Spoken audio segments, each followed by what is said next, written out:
billahi minasyaitonir rajim. Bismillahirrahmanirrahim. Wal 'aqibatu lil muttaqin wal 'udwana illa 'alal zalimin. Allahumma shalli wa sallim wa barik ala sayyidina Muhammad al-Fatih liman qul khatim wa saqana nasrul haqq wal haqq la ilaha siratal mustaqim wa ala ashabi hatta qadrihi min al-'azim amma ba'du.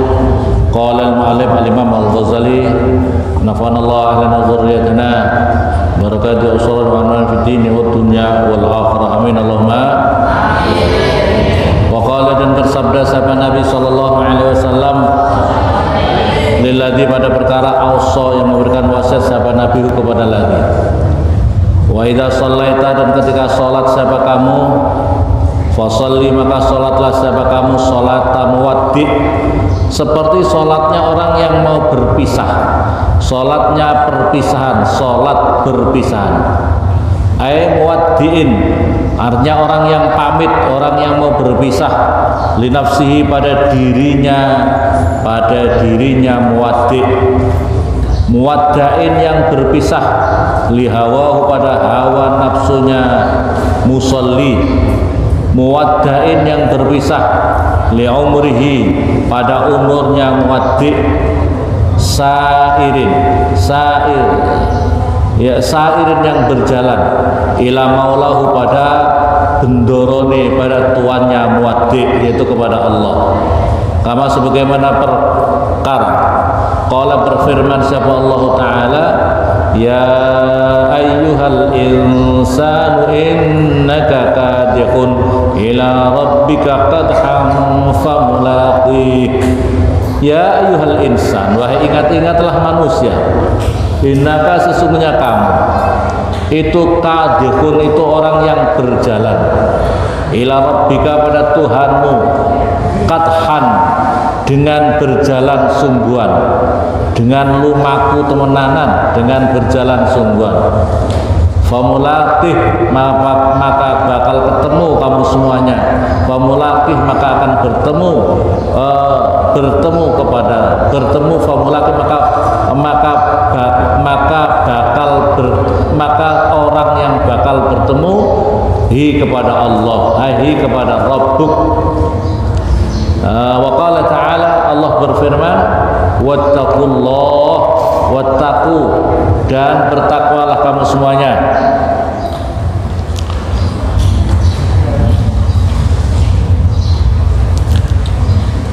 Wattaqu, dan bertakwalah kamu semuanya, Allah, kepada Allah.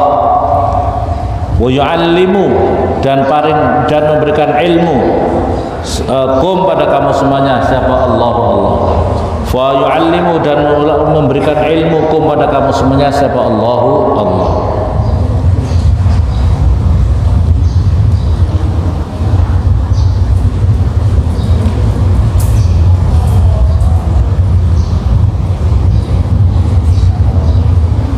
Jadi perhatikan di sini, ini hadis Nabi. Jadi kalau kamu sholatlah kamu seperti orang yang mau berpisah dengan diri kamu sendiri.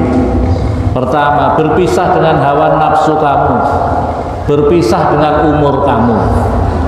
Kamu berjalan menuju kepada Allah Subhanahu wa Ta'ala. Ya, karena ya ayyuhal insan innaka kadhun ila rabbika qadhan famulaqih, maka kamu akan berjumpa dengan Allah Subhanahu wa Ta'ala. Maka harus ada bersungguh-sungguh.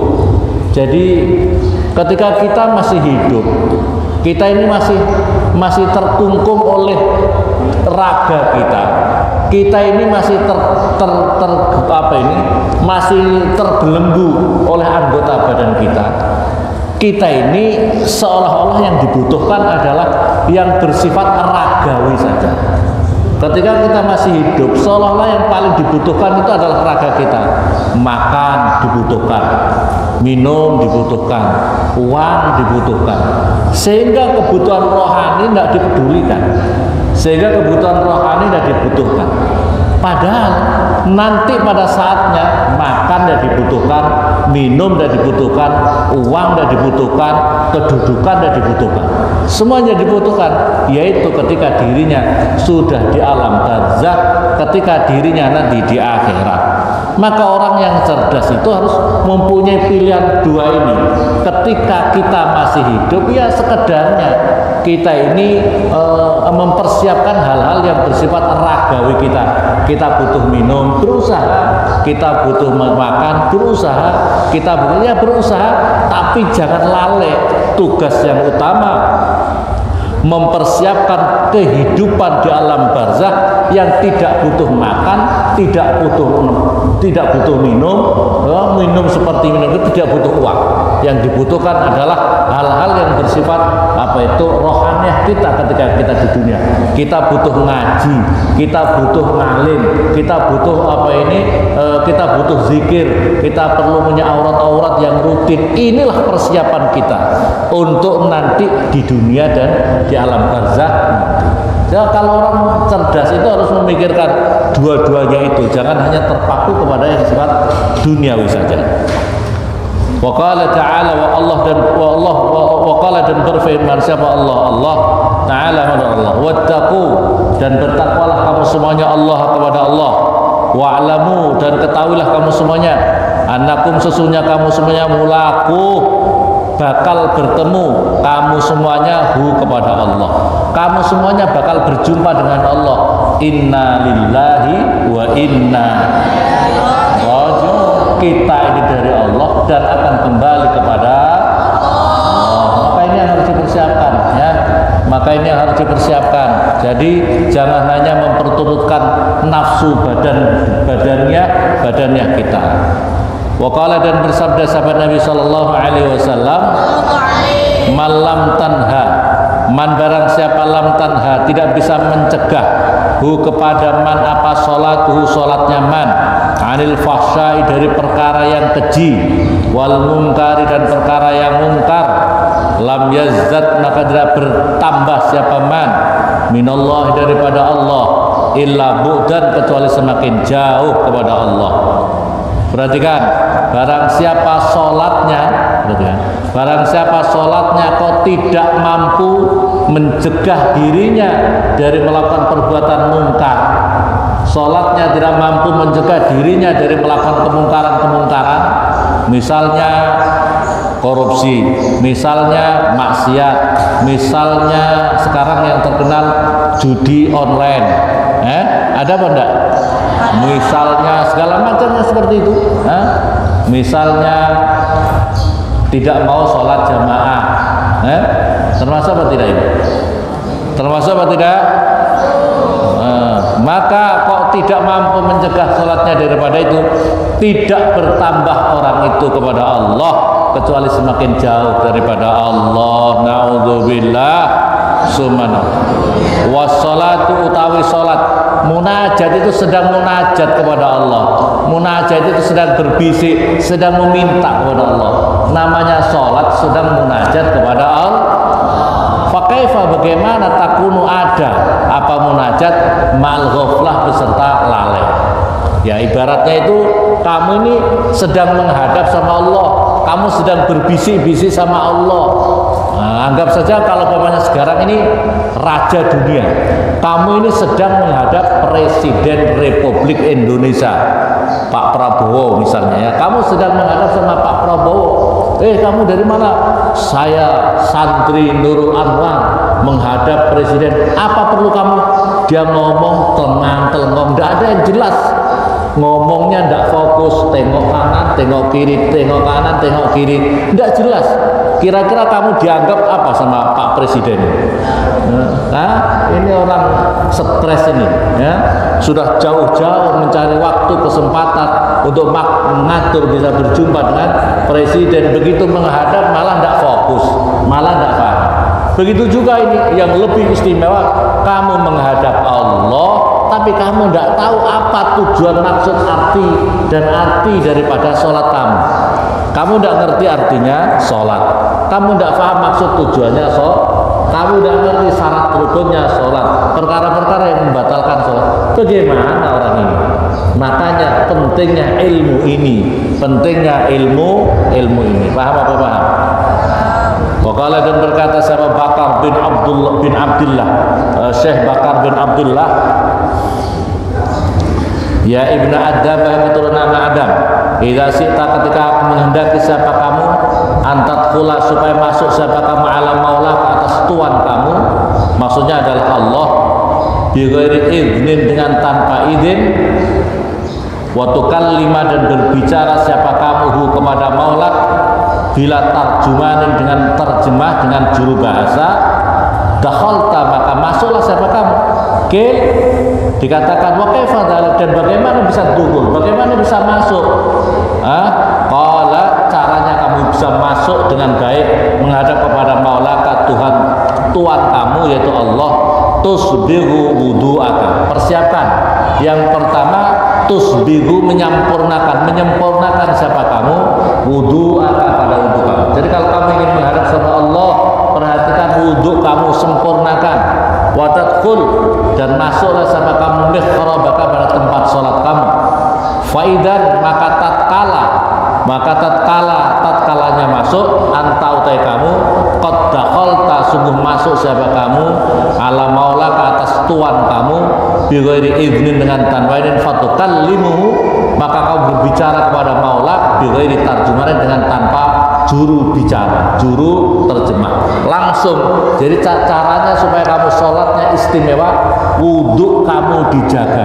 Artinya berkaitan dengan wudhu, masalah toharoh kamu harus jaga, harus dijaga. Toharoh, pakaian kamu harus suci, pakaian kamu ya harus suci, tidak harus mewah. Yang penting bersih, rapi. Kamu menghadap Allah, gimana kamu bau keringatnya baju itu 1 bulan tidak pernah diganti. Masya Allah, malaikat mau mendekat kamu ini kok orang santri kok bau sekali toh ini, ya? Dia apa tidak? Yang bersih, yang rapi, tidak harus mewah. Yang bersih, yang rapi, ya paham? Yang bersih dan rapi. Ya, walaupun Umar bin Khattab jubahnya tambal-tambalan, banyak tambal-tambalannya Umar bin Khattab. Tapi yang penting bersihnya itu, yang penting bersih, jangan kemprok. Komproh itu biasanya anak laki-laki atau perempuan? Katanya laki-laki katanya. Bau masuk kamar itu sudah bau kayak tidak karu-karuan. Begitu masuk kamar itu sudah kelihatan. Anak kamar ini bersih atau tidak sudah kelihatan. Masuk kamar sudah bau keringat, bau cendol, bau segala macam sudah ada di situ. Ya Allah, itu bau sekali. Ya, makanya harus bersih dan rapi. Ya, paham? Sempurnakan wudhu kamu, kesucian kamu dijaga. Apa artinya kamu sujud ruku?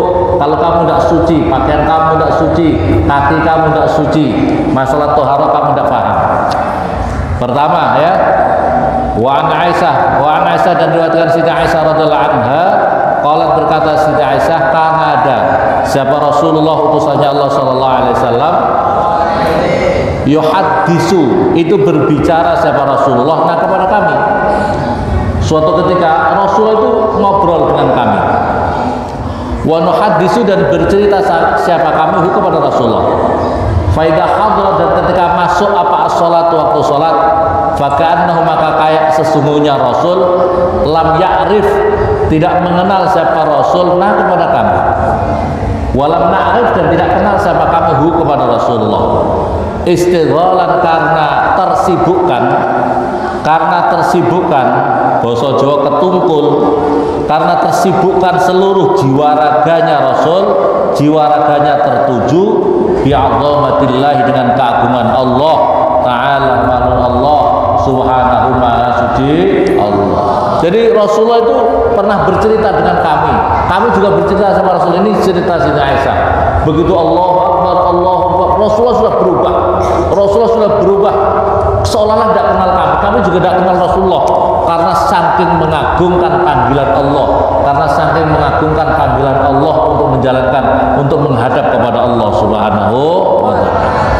Waqala dan bersabda sahabat Nabi sallallahu alaihi wasallam, la yanduru tidak memandang siapa Allah ila salatin pada salat, la yuhdiru yang tidak menghadirkan siapa ar-rajulu seorang laki-laki.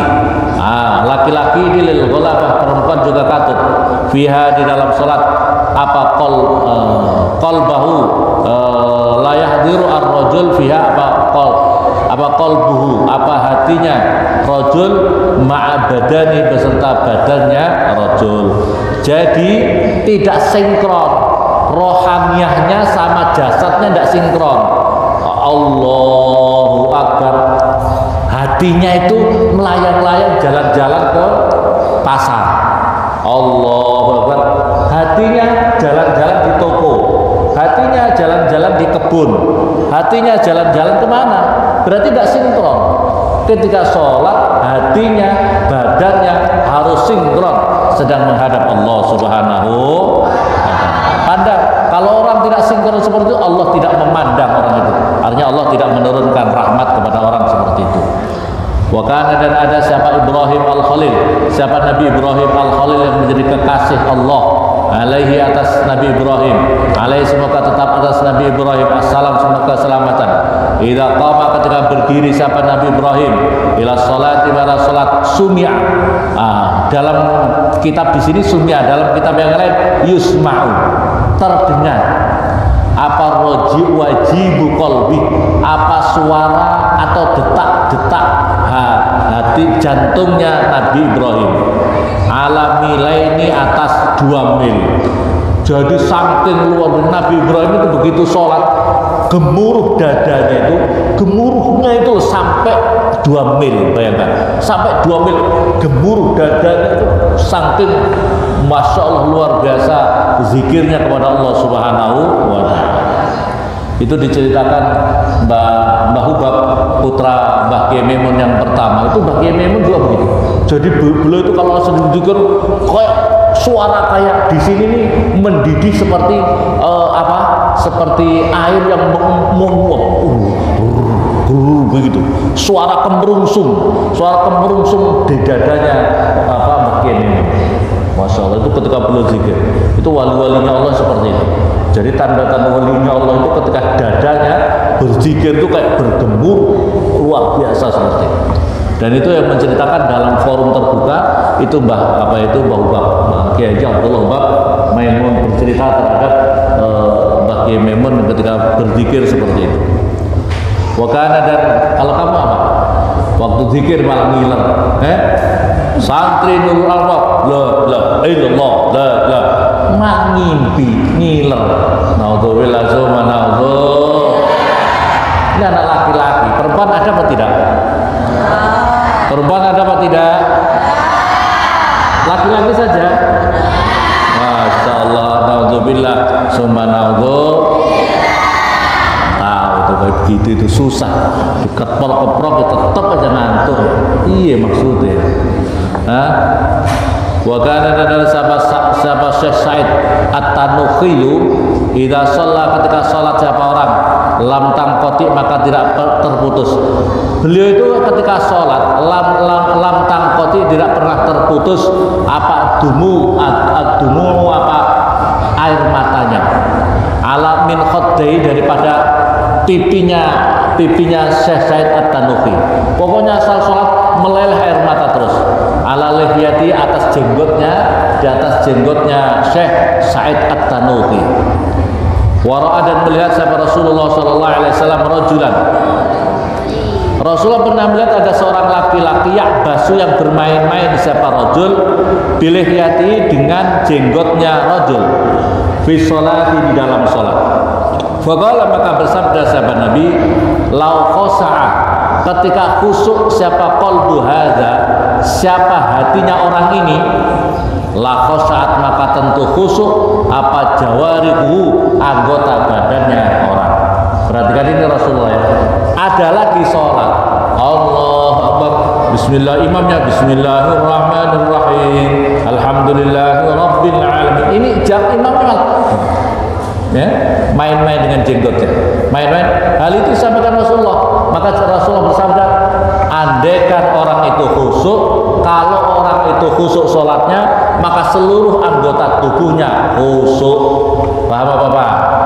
Jadi ketika kamu sholat khusyuk, mata kamu juga fokus, tangan kamu juga fokus, anggota badan kamu ya fokus, tidak main-main, tidak tengok kanan, tengok kiri, tidak melakukan hal-hal gerakan-gerakan yang bermain-main.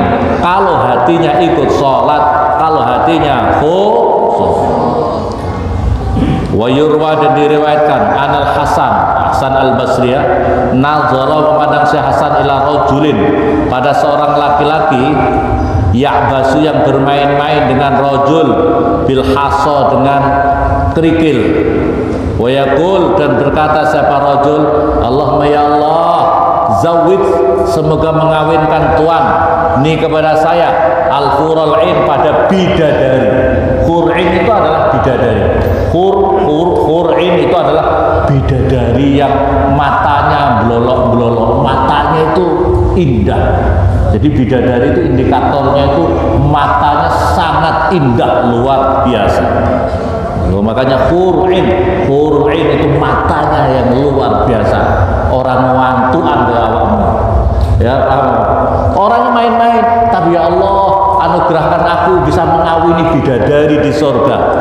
Faqal maka berkata sahabat Hasan, bi'sal khatibu anta. Sejelek-jeleknya orang yang ngelamar. Bi'sal khatib utawi sejelek-jeleknya pelamar anta utawi kamu. Sejelek-jelek pelamar adalah ente. Tahtubul khur, kamu ngelamar bidadari.